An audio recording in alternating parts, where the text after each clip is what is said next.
Hi, இன்னைக்கு நம்ம வீடியோவில் பார்க்க போகிறது கேட்டுச்சாரா அவனுக்கு? ஏய், சத்தமாக கூப்பிட்டா கேட்கல? யாரும் போய் பாரு.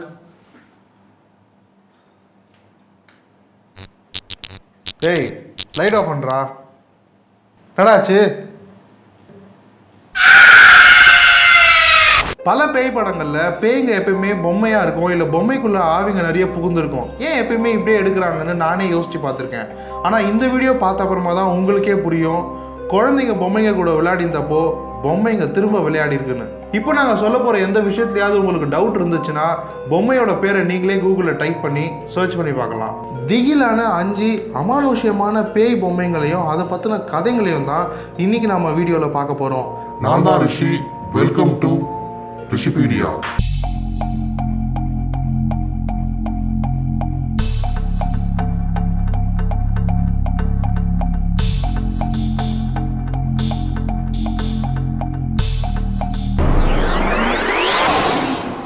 சரியா 100 வருஷத்துக்கு முன்னாடி இங்க இருக்க டி நகர் மாதிரி ஜப்பான்ல இருக்கிற ஒரு பிஸியான ஷாப்பிங் ஸ்ட்ரீட்ல சுசுகி நடந்து போயிட்டே இருக்கும்போது அவருடைய 2 வயசு தங்கச்சிக்கு பார்க்கவே டிஃப்ரெண்டா இருந்த ஒரு பொம்மையை வாங்கிட்டு போனாரு.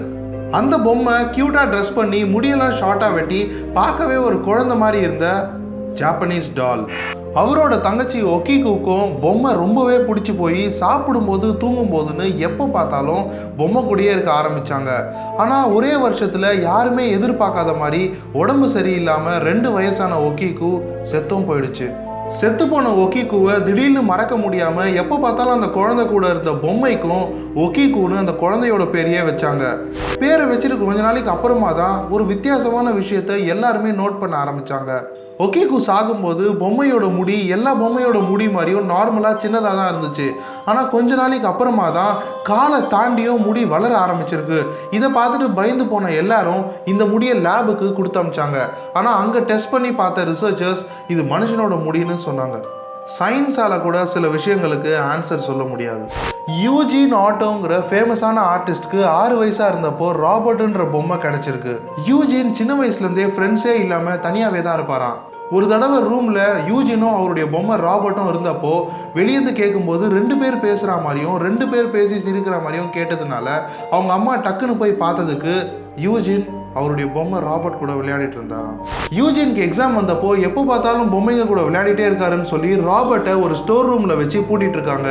எக்ஸாம் முடிஞ்ச அப்புறம் அந்த ரூமை திறந்து பார்த்தப்போ ஹைட்டில் தொடவே முடியாத இருந்த பொருட்கள்லாம் கீழே விழுந்து உடஞ்சிருக்கு. பூட்டியிருந்த அத்தனை நாளாக யாருமே அந்த ரூம்குள்ளே போகவே இல்லை. வீட்டை பூட்டிட்டு ஃபேமிலி ட்ரிப்பாக எல்லாரும் வெளியே போயிருந்தப்போ 1 வாட்டியில் 2 வாட்டியில் 3 வாட்டி பூட்டியிருந்த வீட்டுக்கு வெளியே ஒரு சின்ன குழந்தை விளையாடிட்டு இருந்ததா வேற வீட்டை சேர்ந்த நெய்பர்ஸ் சொல்லியிருக்காங்க. நைட் டைமில் நிறைய வாட்டி ராபர்ட்டை ஜன்னல் வழியாக பார்த்த வீட்டோட செக்யூரிட்டி அதிக சம்பளம் தரேன்னு சொன்னப்போ கூட வேலையை விட்டுட்டு போயிட்டு இருக்காரு. காசு போனால் வரும், உயிர் போனால் வராதுல்ல. பார்க்கவே ரொம்ப கியூட்டாக குழந்தை மாதிரி கொஞ்சலான ஆசையாக இருக்கிற பொம்மை தான் சரிட்டா. 2010 வான் நுவர்ஸ்ன்றவங்களுக்கு அவங்களோட ரிலேட்டிவ் இறந்து போனதால அவங்க பொருள்லாம் இவங்களுக்கு வந்திருக்கு.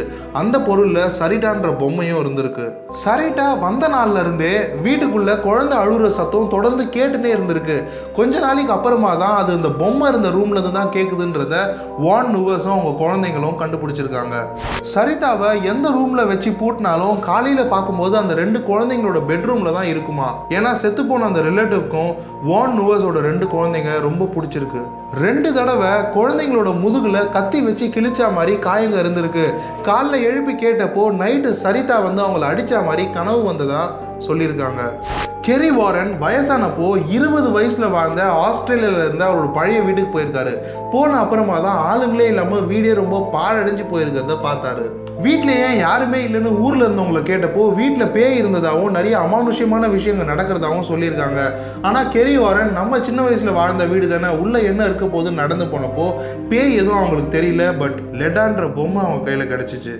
அந்த பொம்மையை பற்றி நிறைய பேர் நிறைய கதை சொன்னப்போ கெரி வாரன் அந்த பொம்மையை மியூசியமில் கொடுத்ததுக்கு இது 250 வருஷத்துக்கு முன்னாடி ஈஸ்டர்ன் யூரோப்பில் பப்பட் ஷோன்னு சொல்லக்கூடிய பொம்மலாட்டத்துக்கு யூஸ் பண்ண பொம்மைன்னு சொல்லியிருக்காங்க. அதே பொம்மையை சர்ச்சில் கொடுத்ததுக்கு 200 வருஷத்துக்கு முன்னாடி தண்ணியில் மூழ்கி செத்த ஒரு 6 வயசு பையனோட ஆவி இந்த பொம்மைக்குள்ள இருக்குன்றத கன்ஃபார்ம் பண்ணி சொல்லியிருக்காங்க.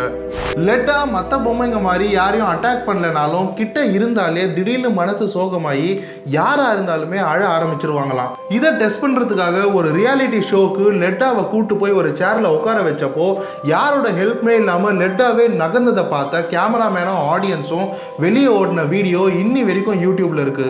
நீங்களே வேணும்னாலும் போய் பார்க்கலாம். ஆனபெல்ன்ற படம் தமிழ்நாடு உட்பட பல இடங்கள்ல ரிலீஸ் ஆகி செம ஹிட் ஆச்சு. படங்கிறதுனால கொஞ்சம் சினிமா தனமாக எடுத்திருந்தாலும் ரியல் லைஃப்ல நடந்த ஒரு விஷயத்தை வச்சு எடுத்த படம் தான் ஆனபெல். 1917ல நர்சிங் படிக்கிறதுக்காக 2 பொண்ணுங்க வீட்டை விட்டு ஹாஸ்டல் போனப்போ இவ்வளோ நாள் வீட்லேயே இருந்துட்டு ஹாஸ்டல் போகிறாங்களே தனியாக ஃபீல் பண்ணக்கூடாதுன்னு அதில் ஒரு பொண்ணோட அம்மா ஒரு பொம்மை வாங்கி கொடுத்தாங்க. அதுதான் ஆனபெல். பொம்மை வாங்கி கொடுத்ததுக்கு அப்புறம் அந்த பொண்ணு தனியாகவே இல்லை. காலையில் கிளம்பும் போது ஆனபெல்லை எங்கே வச்சுட்டு போனாலும் சாயங்காலம் வந்து பார்க்கும்போது அந்த ஒரு பொண்ணோட பெட்டில் தான் ஆனபெல் இருக்குமா. அதுபோக வீடு ஃபுல்லாமே பென்சில் வச்சு ஹெல்ப், அதாவது காப்பாற்றுங்கன்னு சின்ன சின்னதாக கிறுக்கியும் வச்சுருக்கோம். ஆரம்பத்தில் யாரோ ஒருத்தர் இவங்க கூட விளையாடுறாங்கன்னு நினச்சி அந்த காலத்தில் சிசிடிவி கேமராலாம் இல்லைங்கிறதுனால காலேஜுக்கு கிளம்புற மாதிரி கிளம்பி ஒரு நாள் ஃபுல்லாக ஒளிஞ்சிருந்து பார்த்துருந்துருக்காங்க. அன்னைக்கு யாருமே வரலைனாலும் அன்னைக்கும் பென்சிலில் கிறுக்கிந்திருக்கு. அந்த 2 பொண்ணுங்களில் ஒரு பொண்ணோட பாய் ஃப்ரெண்ட் ஒரு வாட்டி அவங்க ரூமுக்கு வந்து தங்கினப்போ நைட்டு ஆனபெல் வந்து அடித்த மாதிரி கனவு வந்ததா சொல்லியிருக்காரு. காலில் எந்திரிச்சு பார்த்தப்போ கையில் உண்மையாலே காயம் பட்டு ரத்தமும் வந்திருக்கு. இது வரைக்கும் 3-4 வாட்டி ஆனபெல் பொம்மைக்குள்ளே இருக்கிற ஆவிங்களை துரத்தணும்னு ட்ரை பண்ணி யாராலையுமே முடியாமல் இப்போ இது ஒரு மியூசியமில் தான் இருக்குது. போர் அடித்தா நீங்கள் கூட போய் பார்க்கலாம். மறக்காமல் வீட்டில் சொல்லிட்டு போயிடுங்க. இந்த வீடியோவை மறக்காமல் லைக் பண்ணுங்கள். உங்கள் ஃப்ரெண்ட்ஸில் யாருக்கெல்லாம் பேயை பார்த்தா பயம் இல்லை பேயினாலே ரொம்ப இன்ட்ரெஸ்டிங்காக பார்ப்பாங்களோ அவங்க எல்லாருக்கும் இந்த வீடியோவை ஷேர் பண்ணுங்கள். இந்த 5 பொம்மைங்களில் எந்த பொம்மை செம டெரர்னு கீழே கமெண்ட் பண்ணுங்கள். மறக்காமல் ரிஷிபீடியாக்கு சப்ஸ்கிரைப் பண்ணி பக்கத்தில் இருக்க பெல்லையும் அமுத்திடுங்க. Sweet dreams. நாளைக்கு நான் உங்களை வந்து புது வீடியோவோட பார்க்குற வரைக்கும்